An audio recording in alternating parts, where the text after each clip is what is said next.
কই গো শুনছো? বাইরে গেলেই পিছন থেকে ডাক দেবে। কি হয়েছে বলো? বলছিলাম আজকে আমাদের বিয়ে 5 বছর হয়ে গেল, তোমার কি মনে আছে? এটা কি মনে রাখার কথা যে আমি মনে রাখবো? কি বললে তুমি? এত বড় কথা বললে তুমি আমাকে? ওসব ছাড়ো, আজকে যখন 5 বছর হয়ে গেল বিয়ে, তো কি রান্না করবে কিছু ভেবেছো? তুমি যা বলবে আমি তাই রান্না করব, বলো তুমি কি খাবে? তাহলে তুমি আজকে মাছের ঝোল করো। মাছের ঝোল তো কাল খেয়েছিলে, অন্য কিছু বলো, কি রান্না করব? তাহলে বেগুন ভাজা করো। বেগুন ভাজা করবা না তো বেগুনের ভর্তা করো, বেগুনের ভর্তা দিয়ে গরম গরম ভাত খাবো। তুমি আর বলছো আমাদের ছেলেমেয়েরা তো আর বেগুনের ভর্তা খায় না, তুমি ভুলে গেছো? তাহলে তুমি চিলি চিকেন করো, চিলি চিকেন খাবো আজকে। চিলি চিকেন আমাকে একটুও ভালো লাগে না খেতে। তাহলে তুমি পরোটা আর আলুর ভাজা করে নাও, ওটা খেয়ে নেব। পরাঠা আর আলুর ভাজা তো আমি ভেবে রেখেছি আমি রাতে করব, তুমি অন্য কিছু বলো, তুমি কি খাবে? তাহলে তুমি ডিমের ঝোল করো, ডিমের ঝোল না হলে খেয়ে নিব আজকে। ডিমের ঝোল তো আমি কাল করব ভেবেছি। তাহলে আজকে কি তুমি রান্না করবে বলো তো? ওই তুমি যা বলবে তাই রান্না করব। তোমার যা ইচ্ছা তুমি তা রান্না করো, আর আমার মাথাটাকে তুমি চিবিয়ে খেও না। ওসব ছাড়ো, আমার প্যান্টের পকেটে 500 টাকা ছিল। তুমি কি কাপড় কাচার সময় এই টাকাটা দেখেছো? হ্যাঁ আমি দেখেছি, আর ওই টাকাটা আমার কাছেই আছে। দাও ওই টাকাটা, দাও ওই টাকাটা, আমার খুব দরকার। না, আমি ওই টাকাটা দেব না। কেন আমি দেবে না টাকা তুমি দেব না, টাকাটা? তুমি যা পারবে তা করো। কোনো এক মহান ব্যক্তি ঠিকই বলেছিল যে বউ হারালে বউ পাওয়া যাবে, কিন্তু কাপড় কাচার সময় যদি টাকা হারানো যায় তাহলে সেটা আর ফেরত পাওয়া যাবে না। এই শোনো, যদি তোমার বিয়ে আমার সঙ্গে না হয়ে অন্য কারোর সঙ্গে হতো তাহলে ভাবো কেমন হতো। না না, আমি ওটা কোনোদিন ভাবতেই পারি না। আমার ক্ষতি হচ্ছে হোক, অন্য কারো যেন ক্ষতি না হয় কোনো। কি বললে? আমি তোমাকে কত ভালোবাসি আর তুমি এত বড় কথা বলতে পারলে? ভালোবাসা না ছাই, তুমি এমন কি করেছো যে আমি মনে করব যে তুমি আমাকে ভালোবাসো? আমি তোমাকে এত ভালোবাসি, আমি যা কিছু রান্না করি আগে আমি তোমাকে খাওয়াই, তারপরে আমি নিজে খাই, তারপরেও তুমি বলছো আমি তোমাকে ভালোবাসি না। বিজ্ঞানীরা যা তৈরি করে তা ইঁদুর আর বাদুড় দিয়ে পরীক্ষা করে, আমি কি তা জানি না তুমি কেন আমাকে আগে খাওয়াও? কি বললে তুমি? তোমাকে আমি কতবার বারণ করেছি যে রান্না করতে করতে তুমি মোবাইল দেখবে না। কেন?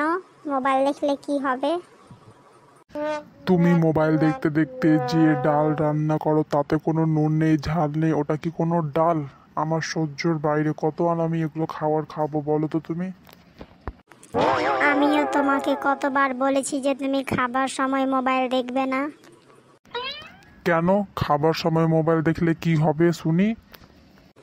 তুমি মোবাইল দেখতে দেখতে খাওয়ার সময় ডালের বদলে তুমি জল ঢেলে খাও, ওটার জন্যই তুমি কোনো ঝাল লবণ কিছু বুঝতে পারো না।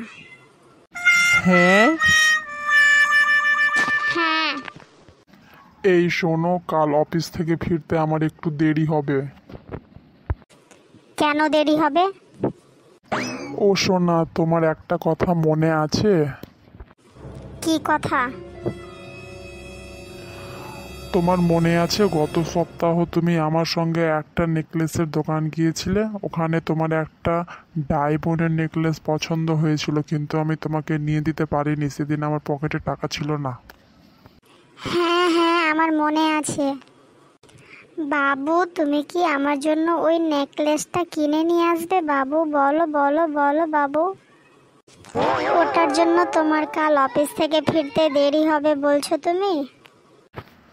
আরে না না, ওই সোনার দোকানের পাশে একটা চায়ের দোকান হয়েছে, কাল অফিস ছুটির পথে আমি আমার বন্ধুদের সঙ্গে ওখানে চা খেতে যাব, তাই আমার বাড়ি আসতে কালকে লেট হবে। তুমি বন্ধুদের সঙ্গে চা খেতে যাবে আর আমি বাড়িতে একা একা বসে থাকবো না, কাল তুমি অফিস থেকে ঠিক বাড়ি ফিরে আসবে। আরে সোনা, রাগ করছো কেন? চলো বিকেলে শপিং করতে যাই, কিছু মার্কেটিং করে আসি। তুমি নতুন নতুন শাড়ি কিনবে আর কিছু কিনবে, চলো মার্কেট করতে যাই আমরা। না না, আমি তোমার সঙ্গে কোনো দিনও শপিং মলে মার্কেটিং করতে যাব না। কেন, কি হলো? তুমি আমার সঙ্গে শপিং মলে যাবে না কেন? আমি তোমার সঙ্গে শপিং করতে যাব না। শপিং মলে থাকা লেডিদের সঙ্গে তুমি ওখানে গিয়ে জমিয়ে গল্প করো, আমি যাব না তোমার সঙ্গে শপিং করতে। তোমাকে যখন আমি শপিং মলে খুঁজে পাই না, তখনই আমি মল লেডিদের সঙ্গে গল্প করতে লাগি, ঠিক তখনই তুমি চলে আসো। আমাকে আর কষ্ট করে তোমাকে খুঁজতে হয় না। এই শোনো না, আমি যদি সত্যি সত্যি কোনোদিন হারিয়ে যাই তাহলে তুমি কি করবে? আমি সাথে সাথে পেপারে বিজ্ঞাপন দিয়ে দেব, টিভিতে বিজ্ঞাপন দিয়ে দেব। পেপারে কি লিখবে তুমি শুনি? লিখবো যে আমার বউকে খুঁজে পাওয়া যাচ্ছে না, যে খুঁজে পাবে বউ তার। কি বললে তুমি? কই কিছু বলিনি তো। শোনা, তুমি খুব ভালো গান গাও, একটা গান গিয়ে শোনাও না। ও তাই, তোমাকে আমার গান শুনতে এত ভালো লাগে? ঠিক আছে, আমি একটা গান ধরছি, তুমি শোনো। দাঁড়াও দাঁড়াও, আমি আগে ছাদে যাই, তারপরে তুমি গানটা গাবা, ঠিক আছে? বাবু একটা কথা বলো তো, আমি যখনই গান গাই তুমি তখন ছাদে চলে যাও কেন? তুমি যখন গান গাও আমি ছাদে চলে যাই কেন জানো তুমি? যাতে পাড়ার লোকেরা এটা না ভাবে যে আমি তোমার গলা চেপে ধরেছি। হ্যাঁ, কি বললে? এত বড় সাহস তোমার?